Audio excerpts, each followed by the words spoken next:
সুপ্রিয় দর্শক, আপনাদের সবাইকে সাদর আমন্ত্রণ জানাচ্ছি আমাদের আজকের ফ্রেশ প্রিমিয়ামটি তারকা কথনের আয়োজনে, এবং আশা করছি যে যেখানে বসে আমাকে এই মুহূর্তে দেখছেন চ্যানেলের পথে তারা ভালো আছেন, সুস্থ আছেন, সুন্দর আছেন এবং আপনাদের পবিত্র রমজান ভালো কাটছে সেই প্রত্যাশা। সুপ্রিয় দর্শক, আজকে আড্ডা তো দেবই, এবং যারা আছেন তারা দুজনেই আসলে সৃজনশীল মানুষ, পুরোদস্তর, এবং আমাদের বইমেলা খুব সম্প্রতি শেষ হয়েছে এবং বইমেলার প্রতিদিন আমরা আসলে আপনাদের সামনে এসেছি একটি আয়োজনের মধ্য দিয়ে, এবং আমি তো সেখানে ছিলাম। এবং সত্যি কথা বলতে বইমেলা শেষ হয়ে গেলে আসলে বইমেলার সেই রেস্টটা সারা বছরই আসলে থেকে যায়। যারা বই পড়েন বা যারা বই খবর রাখতে পছন্দ করেন, কোন বইটি বেরিয়েছে নতুন, কোন লেখকের, প্রিয় লেখকের কিনা, সেই সব খবর তো সারা বছরে রাখা হয় আসলে। এবং আজকে যে দুজন এসেছেন তারা পরিচয়, তারা দুজনই আসলে কথা সাহিত্যিক, এবং আমার সঙ্গে আমার বরাবর ডানে যিনি বসে আছেন তিনি খুবই পরিচিত একজন মুখ, তিনি একজন মঞ্চকর্মী এবং কথা সাহিত্যিক, এবং তারা আরও অনেক পরিচয় রয়েছে। দীপ মাহমুদ আমাদের সঙ্গে রয়েছেন, দীপ মাহমুদ রয়েছেন, এবং সেই সঙ্গে আমাদের সঙ্গে রয়েছেন আরও একজন তরুণ লেখক, কথা সাহিত্যিক, আমাদের সঙ্গে রয়েছেন শাহমুদ জুয়েল। স্বাগত দুজনকেই। দীপ মাহমুদ, আপনাকে স্বাগত। এবং আপনার সঙ্গে কথা বলছিলাম ইনফ্যাক্ট অনেক কিছু নিয়ে, কোত্থেকে শুরু করবো ভাবছি আসলে। এবং সত্যি কথা আমি খুব ডিলাইটেড হলাম যে আপনি আপনার মঞ্চ দিয়ে যে জীবনটা শুরু, সেটা হয়তো অনেক ভক্তই আপনার জানেন, হয়তো জানেন না। আপনাকে আমরা চিনি, পরিচিত চেহারা হিসেবে চিনি, টেলিভিশনে দেখেছি অনেক সময়, আর কথা সাহিত্যিকের জায়গা তো কী বলবো, আপনি অনন্য। এবং এই বইটি নিয়ে কথা বলতে চাই শুরুতেই। এবার যে সায়েন্স ফিকশন বলাই হয়েছে যে খুব বেশি পাঠকরা পড়েছে, আপনার কি মনে হয়?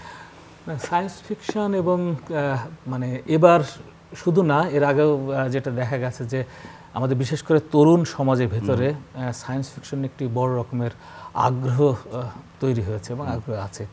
কিশোর উপন্যাসের ব্যাপারে তাদের প্রচণ্ড আগ্রহ আছে, এবং তাবুত তাণ্ডব তাই বলছে আসলে। হ্যাঁ হ্যাঁ, তাবুত তাণ্ডব, এবং তাবুত তাণ্ডব নিয়ে একটা খুব মজা হয়েছিল। তাবুত তাণ্ডব নিয়ে যেটা হয়েছে যে যারা প্রকাশ করেছে প্রথম দিন, যে ওরা মেলাতে যেদিন নিয়ে আসে, মানে প্রথম দিন নিয়ে এসে বাধা একটা করে 50 কপি মতো, যে ঠিক আছে, এবং প্রথম দিন শেষ হয়ে গেছে, প্রথম দিনে 50 কপি চলে গেছে। এখন ওরা না একটু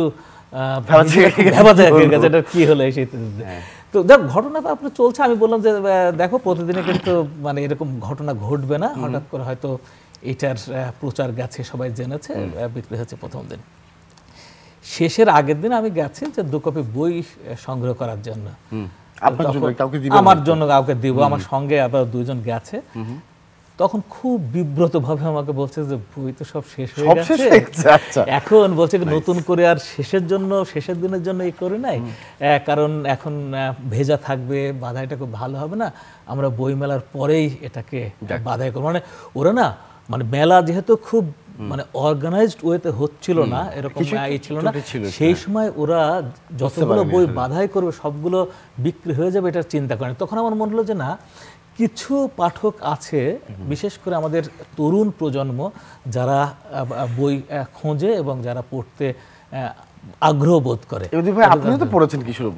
আমি পড়ে না, আমি যখন তাবুত তাণ্ডব, আমি বই, আমার লেখা বই তো কয়েকবার পড়ি। একবার হচ্ছে যখন লিখি তখন পড়ি, একবার হচ্ছে লেখা শেষ হয়ে গেলে একবার পড়ি, তারপর হচ্ছে যে প্রুফ দেখার সময় একবার পড়ি। মানে একই, আপনি যদি প্রশ্ন করেন যে আপনি কোন লেখকের বই একাধিকবার পড়েন, একই বই একাধিকবার পড়েন, তাহলে আমি বলবো যে আমি দীপ মাহমুদের লেখা বই একাধিকবার পড়ি। সাহিত্য সমালোচনা নিজেই করে নিজের সাহিত্য, সেটা হ্যাঁ, সেটাও হতে থাকে, পরে পড়ে না কাটাছেড়া করতে থাকে।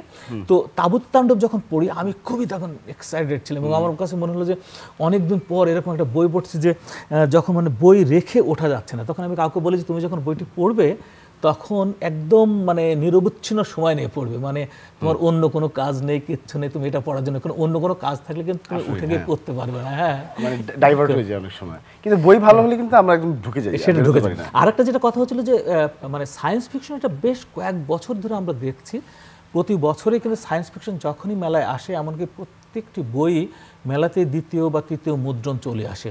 মানে সায়েন্স ফিকশনের যেটা হয়েছে কি শাফি, সেটা হচ্ছে যে যেহেতু এখানে যুক্তি আছে, মানে এটা একটা চমৎকার খেলা একটা অনুমান, কিন্তু হ্যাঁ না অনুমান, কিন্তু যেটা হচ্ছে না অনুমান থাকে, সেটা হচ্ছে অনেক সময় আমাদের ফ্যান্টাসিতে অনুমান অনেক বেশি থাকে, ঠিক আছে, কল্পনা অনেক বেশি থাকে, কিন্তু আমি যখন ফিকশন বলছি তখন যেটা এখানে যুক্তি থাকে। এখন ওই ফ্যান্টাসিতে আমি একটা কার্পেট উড়িয়ে দিতে পারি, কার্পেটের উপর একদম দাঁড়ালো, সে কার্পেটটা উড়ে যাচ্ছে, কিন্তু আমি যখন সেটা মানে ফ্যান্টাসি থেকে ফিকশন নিয়ে আসছি, কাহিনীটা আছে, কিন্তু আমি যখন সায়েন্স ফিকশন বলছি আমাকে বিজ্ঞান দিয়ে প্রমাণ করতে হবে যে কিভাবে এটা উড়ে যাচ্ছে, ঠিক আছে? এখন আমি যখন কেন আগ্রহ বেশি আমাদের ছেলে মেয়েদের এই সায়েন্স ফিকশনের প্রতি, লেখক যখন একটি যুক্তি দিচ্ছে তখন একটা পাল্টা যুক্তি হাজির করে পাঠক, কারণ ওর ভিতরে কিছু সায়েন্সের ব্যাপার আছে, নিজে নিজে করে, ও নিজে নিজে করে। ও তখন বলে যে না এরকম তো হবে না, পরের পৃষ্ঠাতেই লেখককে এমন কোনো যুক্তি দিতে হয় যে আগে ও যে যুক্তিটা দাঁড় করেছে সেটাকে যেন খণ্ডন করতে পারে। এইভাবে পাঠক এবং লেখকের যুক্তি এবং পাল্টা যুক্তির ভিতরে সায়েন্স ফিকশন এগিয়ে যায়। এটা হচ্ছে এক ধরনের মানে উত্তেজনা এবং মানে ওদের ভিতরে আগ্রহ। এখানে একটা কথা আছে ভাই, সেটা হচ্ছে আমি একটু এই প্রশ্নটা শামুকের কাছে রাখতে চাই যে যা 20 বছর আগে সায়েন্স ফিকশন ছিল তাই তো বাস্তব হলো আসলে। হ্যাঁ, সবসময় তাই হয়েছে। সেই জায়গায় আপনি কি বলবেন, যেহেতু এবার আপনার আমি বোধ করে রোমান্টিক উপন্যাসও মনে আছে, এখানে আছে কি গল্প? মেঘ বিদায়ের দিন এবার এসছে, ব্যাক বেঞ্চের বালিকাও এসছে, দুটি নিয়ে শুনবো, তারা একটু জিজ্ঞেস করি উত্তরটা কি হবে আসলে। মানে সায়েন্স ফিকশনই তো এখন বাস্তব আসলে, তাই না? হ্যাঁ, সায়েন্স ফিকশনের বিষয়ে যে বিষয়টি হলো যে ভাই যেটি বললেন যে দুটি বিষয়, অর্থাৎ উত্তেজনা তৈরি করা এবং পাঠক এবং ইয়ের মধ্যে লেখকের যে একটা চেতনাবোধ, এই চেতনাবোধের দ্বার প্রান্তে রেখে যে সামগ্রিকভাবে একটা আমরা যেটাকে আসলে লেখকের মধ্যে অন্য লেখকদের মধ্যে জাদু বাস্তবতা যে বিষয়টা দেখি এখানে, হ্যাঁ এখানে কিন্তু সায়েন্স ফিকশনের যে বিষয়টা হলো বাস্তবতার নিরিখে একটা মানব মণ্ডলীয় যে প্রেক্ষাপট, সেই প্রেক্ষাপটটা একবারে হৃদয়ে গেঁথে দেওয়া, সেটি মূলত ভাবে একজন লেখকের দৃষ্টিভঙ্গি থাকে। এখন পাঠকের ক্ষেত্রে পাঠক কিভাবে সেই বিষয়টি অন্বেষণ করবেন, অর্থাৎ খুঁজে নেবেন, সেই পাঠকের উপর নির্ভর করে। আর বিশেষ করে তরুণ সমাজকে কিন্তু বেশি আমরা দেখছি যে এই বিষয়টি বেশি প্রলুব্ধ করে, অর্থাৎ তারা পড়ার প্রতি আগ্রহী হয় সায়েন্স ফিকশনের ক্ষেত্রে। আর এই মেলায়ও আমরা দেখেছি কিন্তু সায়েন্স ফিকশনে বেশ আগ্রহ তরুণদের মধ্যে। হ্যাঁ, কারণ ওই যে জুয়েল যেটা মানে বলছে বা যেটাকে এগিয়ে নিয়ে যাচ্ছে সেটা হচ্ছে যে যেটা আপনি বলছিলেন যে যেটা কল্পনা সেটাই বাস্তবতায় আসছে। আমরা কিন্তু সাবমেরিন তৈরির অনেক আগেই সাবমেরিনের ডিজাইনটা পেয়ে গেছি। আমি সেই জায়গায় আসছিলাম, আমরা কিন্তু লিফট তৈরির অনেক আগেই লিফটের ডিজাইনটা পেয়ে গেছি। হ্যাঁ, আমরা উড়োজাহাজ তৈরির অনেক আগেই কিন্তু উড়োজাহাজের ডিজাইনটা পেয়ে গেছি। এগুলো সবই কিন্তু ফিকশন থেকে এসেছে। হ্যাঁ, ফিকশন থেকে। জুল ভার্ন যখন লেখেন, জুল ভার্নের ওখান থেকে আমরা অনেক কিছু পেয়েছি। আমরা এখন চিন্তা করি যে আমরা এখন যেটা লিখছি একটা সময় গিয়ে ওটা হচ্ছে বাস্তবতা, তাই হয়েছে। এবং আমার মনে আছে একটা হয়নি যেটা, সেটা বলছি আর কি। একসময় বলা হয়েছে 2000 সালের পরে নাকি আমরা মাটি থেকে না উপরে গাড়ি চালাবো, ট্রাফিকের অনেক সমস্যা, 4 ডাইমেনশনাল একটা ব্যাপার ছিল সেখানে। তা আমরা তো অলরেডি 4 ডাইমেনশনে আছি, আমরা তো ইয়েতে যাচ্ছি, টানেল ইউজ করছি বলা হচ্ছে, এবং হচ্ছে আমরা তো উপর দিয়ে যাচ্ছি, ফ্লাইওভার থেকে 4 ডাইমেনশন। একটা সময় আসবে, এটা খুব বড় পার্সোনাল একটা করে ক্যাব থাকবে, একটা ক্যাব থাকবে। হয়নি কেন শুনে তখন আমরা যুক্তি দেওয়া হয়েছে যেটা হয়ে যেত আসলে, কারণ সবই তো হয়েছে পরে। এটা হওয়ার না হওয়ার কারণ হচ্ছে আমাদের এয়ার ট্রাফিক কন্ট্রোলের সঙ্গে অনেক সময় হয়তো একটা ডিচ হতে পারে, একটা প্রবলেম হতে পারে, এই কারণে অনেক রকমের সংকট তৈরি হবে সেখানে। আমাদের যে এয়ার ট্রাফিক কন্ট্রোলের ব্যাপার আছে, আমাদের এয়ার প্রেসারে কতগুলো ব্যাপার আছে যার জন্য এটা করা হয়নি। তবে আমি যদি বলি একটু যে উষ্ণতা, এটাও আমার জন্য একটা খুব উষ্ণতা। হ্যাঁ, এই বইটা নিয়ে আমি ব্যক্তিগতভাবে এক্সাইটেড এর জন্য। প্রতি বছরই যখন যে বইটি লিখি সেই বইটা আমাকে ভীষণভাবে আলোড়িত করে তার কাহিনীর জন্য, কারণ প্রতি বছর আমি নতুন নতুন কিছু একটা আনার চেষ্টা করি। তো এটা যেটা হয়েছে সবচেয়ে মজার ব্যাপার যে আমরা যখন বলছি আর্টিফিশিয়াল ইন্টেলিজেন্সি, আমাদের যে কৃত্রিম বুদ্ধিমত্তা, এটা দখল করে নিচ্ছে আমাদের জায়গাকে। আগামী প্রজন্মকে হয়তো আমরা দেখব যে তারা কৃত্রিম বুদ্ধিমত্তা অনেক বেশি নির্ভর করছে। এখানে যে কথাটি আমি নিয়ে এসেছি যে হ্যাঁ, কৃত্রিম বুদ্ধিমত্তা হয়তো আমাদের জ্ঞানের দিক থেকে, সমস্যা সমাধানের দিক থেকে অনেক এগিয়ে নিয়ে যাবে, কিন্তু আমাদের ইন্দ্রিয়ের অনুভূতি, বুকের ভিতর যে ওম, যে মা যখন সন্তানকে বুকের ভিতরে নিয়ে তার যে ওম, সেই ওম কখনো কৃত্রিমভাবে তৈরি করা সম্ভব হবে না।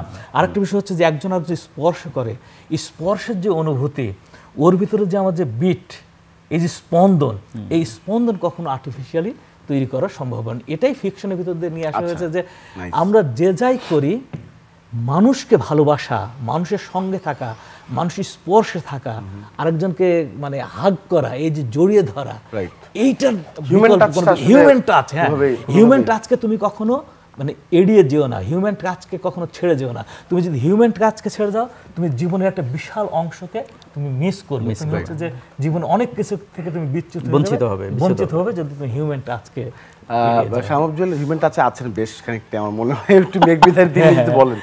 মেঘবিদায়ের দিন আসলে এটি হলো মূলতভাবে একটি মাদকাসক্তি, অর্থাৎ মাদকাসক্তির যে প্রভাব, আমি কিন্তু মূলতভাবে হটস্পট যেগুলো, এই কয়েকটি হটস্পটকে কেন্দ্র করেই মূলতভাবে এই উপন্যাসের সূচনা অর্থাৎ শুরু করি।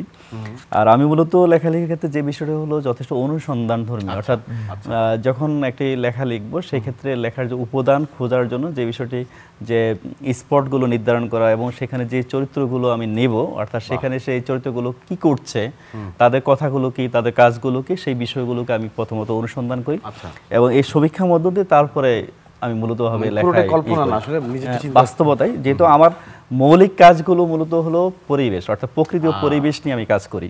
আমার যে লেখার যে বিষয়বস্তু সব উপন্যাসেরই কিন্তু প্রকৃতি পরিবেশকেই কিন্তু আমি মূলত প্রাধান্য দিই। আমি এই ধারায় কাজ করার চেষ্টা করছি মূলত।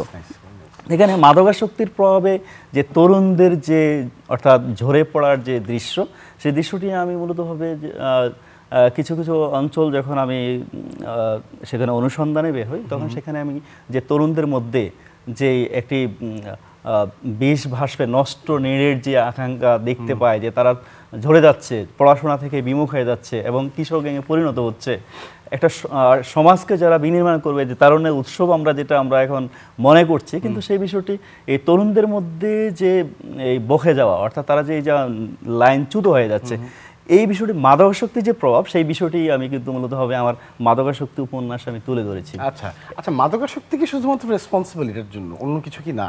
প্রযুক্তি করছে নাকি? না, প্রযুক্তি মাদকাসক্তি যেটা নিশ্চয়ই উপন্যাসটি পড়লে আমরা আরেকটু বিস্তারিত জানতে পারবো। আমি শামুকের কাছে একটু জিজ্ঞেস, শামুক কি বলে আসলে? উনি তো এই যে যেহেতু আপনি বললেন যে আপনার একটা বাস্তববাদী চরিত্র কিংবা হচ্ছে জায়গা নিয়ে অনুসন্ধান করে লিখতে পছন্দ করেন, সেই জায়গা থেকে আপনার আসলে জানতে চাচ্ছি যে মানে শুধুমাত্র কি কারণগুলো কি হয় আসলে? হটস্পট তো বললেন, হট রিজনসগুলো কি যেগুলো থেকে মানুষ মাদকাসক্তি আসলে এটা হলো আসক্তি হওয়ার মূল বিষয় হলো যে তাদের পরিবেশের কারণে হয়ে থাকে, যে বন্ধু বাৎসল্যের কারণে, যাদের সাথে সে মেলামেশা করে, তাদের সংস্পর্শের কারণে হয়ে থাকে, এবং যে এলাকায় সে বসবাস করে সেই রিজনের মধ্যে যেই মানুষগুলো বসবাস করে তাদের ক্রিয়াকর্মগুলো কি, সেই বিষয়গুলোর কারণে হয়ে থাকে।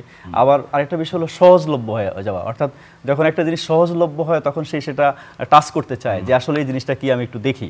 হ্যাঁ, এই বিষয়গুলোর কারণে মূলত হবে তার মধ্যে এই ধরনের প্রভাব বিস্তার করে।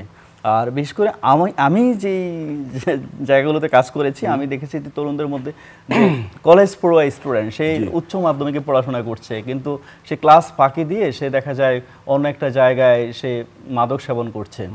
আর আমি প্রথমত এই উপন্যাসটি লেখার ক্ষেত্রে প্রথম কীভাবে মনোনিবেশী হই, সেই ক্ষেত্রে যে বিষয়টি, আমি যখন আবার কলেজে পড়াচ্ছি উচ্চ মাধ্যমিক, তখন আমার দ্বিতীয় বেঞ্চের একটি স্টুডেন্টকে দেখলাম, তার চোখে যথেষ্ট মানে এটা ব্যতিক্রম, অর্থাৎ অন্যান্য স্টুডেন্টদের মধ্যে যে তার মধ্যে যেন ব্যতিক্রম কিছু দেখতে পেলাম। দেখার পরে আমার মনে হলো কারণটা কি, তখন আমি তাকে অর্থাৎ শনাক্ত করলাম, তাকে তখন কিছু বললাম না, পরে ডেকে এনে তাকে বললাম যে তুমি কি করো, বা তোমার তার বিষয়াদি যে বিষয়গুলো, তার পারিবারিক সব গ্রাউন্ড আমি জানতে চাইলাম। জানার পরে তারপর তার বাবা একজন ইমাম, কিন্তু দেখা গেল সে নিয়মিত সেবন করে। তখন আমাকে সে বললো, স্যার আমি এটা করি। এই যে কিভাবে হলো, সে কিন্তু মূলত হবে তার এক বড় ভাই থেকে, অর্থাৎ তার বড় ভাইয়ের থেকে সে মূলত হবে এই সঙ্গটা পেয়ে। সহজলভ্যতা একটা অনেক বড় বিষয় স্যার। কিন্তু শাফি যে কথাটা বলছেন, আমার কাছে একটা মনে হয়েছে যে মানে সাহিত্যিক হিসেবে বা আমি কবি বা লেখক হিসেবে যেমন একটা দায় যেমন আছে, আবার একটা পর্যবেক্ষণের একটা ব্যাপার থেকে যায়। হ্যাঁ, আমার কাছে আমি যেভাবে বিশ্বাস করি, যেমন মানে পর্যবেক্ষণের ব্যাপারটা কি, সবাই যেটা দেখছে আমিও সেটা দেখছি, এবং সেটা যখন লিখছি সেটা একটা প্রতিবেদন আকারে আসছে। ঠিক আছে, আমার প্রতিদিনের রিপোর্ট যে আমার ছেলেমেয়েরা মাদকাসক্ত হয়ে যাচ্ছে, বা তার বাবা এরকম এটা সহজলভ্য হয়ে যাচ্ছে, এটা আপনার উপন্যাসে নিশ্চয়ই সেই বিষয়গুলো আছে ওই রকম ভাবে, যে আমি যেখানে বলতে চাইছি সেই জায়গাটা পর্যবেক্ষণের জায়গা। যেমন আমরা কিন্তু সবাই দেখি যে তাল গাছ, অনেক দিন থেকে আমাদের ছোটবেলা থেকে লম্বা লম্বা তাল গাছ দেখেছি, অনেক বড় তাল গাছ, ফাঁকা মাঠের ভিতর তাল গাছ। কিন্তু রবীন্দ্রনাথ প্রথম দেখেছিলেন তাল গাছ এক পায়ে দাঁড়িয়ে। রবীন্দ্রনাথ আগে কিন্তু আমরা দেখি, রবীন্দ্রনাথ প্রথম দেখেছিলেন তাল গাছ এক পায়ে দাঁড়িয়ে, সব গাছ ছাড়িয়ে। কাজী নজরুল ইসলাম প্রথম আবিষ্কার করেছিলেন যে শুকনো পাতার নুপুর পায়ে। এই যে শুকনো পাতার নুপুর, এইটা কিন্তু আমরা অনেকদিন পাতার শুকনো পাতার মধ্যে হেঁটে যাচ্ছি, মচ মচ মচ মচ মচ মচ করছে। এই যে দেখবার জায়গাটা, তখন আমি যখন দেখি তাদের পরিবেশটা তো অন্যরকম ছিল না, তখন আমি যখন দেখি আমি যে যদি মাদকাসক্তির কথা বলি বা এখন যদি আমি মানে অস্থিতিশীলতার কথা বলি, তার পেছনেও কিন্তু এরকম একটা আছে যে কেন ছেলেটি, কেন তাকে ওরকম করে দেওয়া হচ্ছে, কেন আজকে তরুণ সমাজই এটার ভিকটিম, কেন তাকে যে শিক্ষার উপরে অনেক বেশি সময় দেবে, কেন সে আজকে ঝিমাচ্ছে, সে নিজে ঝিমাচ্ছে নাকি তাকে ঝিমিয়ে দেয়া হচ্ছে, এমন কোন শক্তি খুব পরিকল্পনা করে নিয়ে আসছে। আমরা যদি ওই জায়গাটাকে ফোকাস করতে পারি তাহলে দেখা যাবে আমি তো স্কুল ফাঁকির দিকে, আমি তো গেমস খেলেছি, আমি তো ওখানে যাইনি, ও কেন গেল, তার মানে কোনো না কোনোভাবে তাকে হচ্ছে ওখানে নিয়ে যাওয়া হচ্ছে তার অজান্তে, এবং এমন ভাবে এটাকে করা হচ্ছে যেন সে হচ্ছে আকৃষ্ট হয় এবং সেজন্য ঝিমাতে থাকে। একটা পুরো তরুণ সমাজ যদি একটা সমাজে ঝিমিয়ে যায়, ঝিমাতে থাকে, তাহলে ওরা কখন রাষ্ট্র, তারা কখনো একটা সময়ের পরে গিয়ে আসলে ফলাফলটা দেখা যায়, সহজে বোঝা যায়, এই জন্য হয়তো আমরা বুঝতে পারি না। জলতৃষ্ণা নিয়ে একটু কথা বলতে চাই শামুফুজ্জামান। জলতৃষ্ণা আগেই লেখা হয়েছিল, এটি সম্পর্কে যদি একটু বলেন আজকে।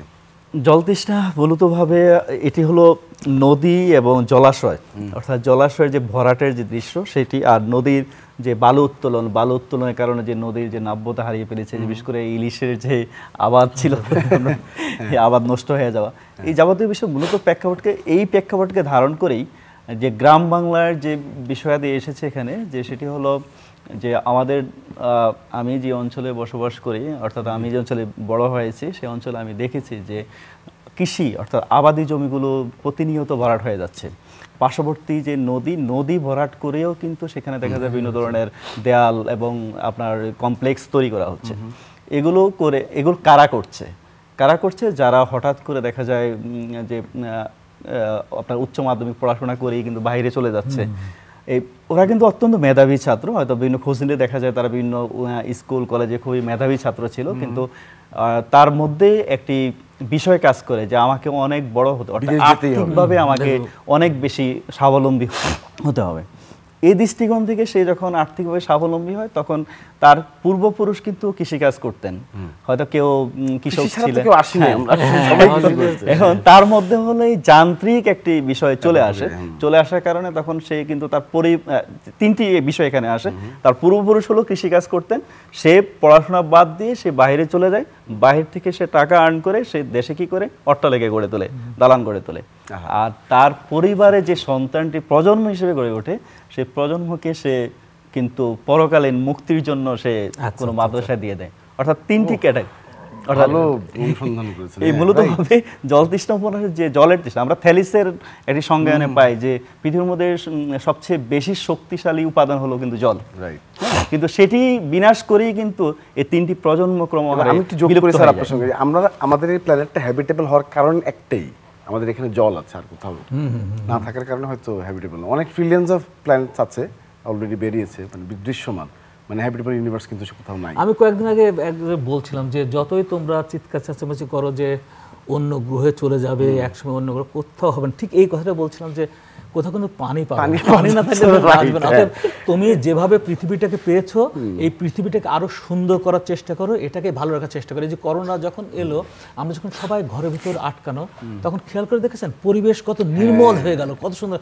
পরিবেশের উপর কোনো অত্যাচার করো না, পানিটাকে শুদ্ধ রাখো, পরিবেশটাকে শুদ্ধ রাখো, আমরা সবাই ভালো থাকবো। কিন্তু এর উপর অত্যাচার করে, মানে এটা কিন্তু খুবই সহজভাবে বলা যায় যে আমাদের এই প্ল্যান, আমাদের এই পৃথিবীতে আমাদের বাঁচার জন্য সকল উপকরণ কিন্তু আমাদের আশেপাশে আছে। মানে এটার জন্য আলাদা করে খুব বেগ পাওয়ার দরকার নেই, এটাকে বিশ্বাস করতে চাই না, কারণ আমরা জানি না, আসলে এক্সপেরিয়েন্সটা করি না।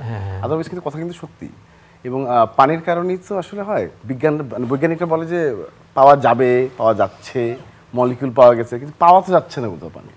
পানির কারণে আসলে আমাদের, এবং আমাদের জন্ম কিন্তু পানি থেকে, সেটা হচ্ছে যে আপনি ধর্মের দিক থেকে দেখেন, সায়েন্সের দিক থেকে কিন্তু একদম ঈদ থেকে আমরা যখন মানে অনেক বড় প্রোটোজোয়া পরিফেরার ঈদ থেকে আসি, আমরা যখন হচ্ছে যে অ্যামিবার থেকে আসি, ওই যে প্রাণী, সেটাও কিন্তু ওই পানি থেকে, ঠিক আছে। অথবা আপনি যদি ধর্মীতে বলেন তাতেও বলা আছে তোমাকে এক ফোঁটা আমি মানে জলবিন্দু, পুরোটা শুনলে বোঝা যাবে যে পানির অপর নাম যে জীবন, এটা কেন বলা হয়, which is very absolutely right। এবং সেই জায়গা থেকে পরিবেশ নিয়ে আপনি কাজ করছেন শামুজ্জ্বল, পরিবেশকে দেখেছেন আর কি, এটা চমৎকার একটি ব্যাপার।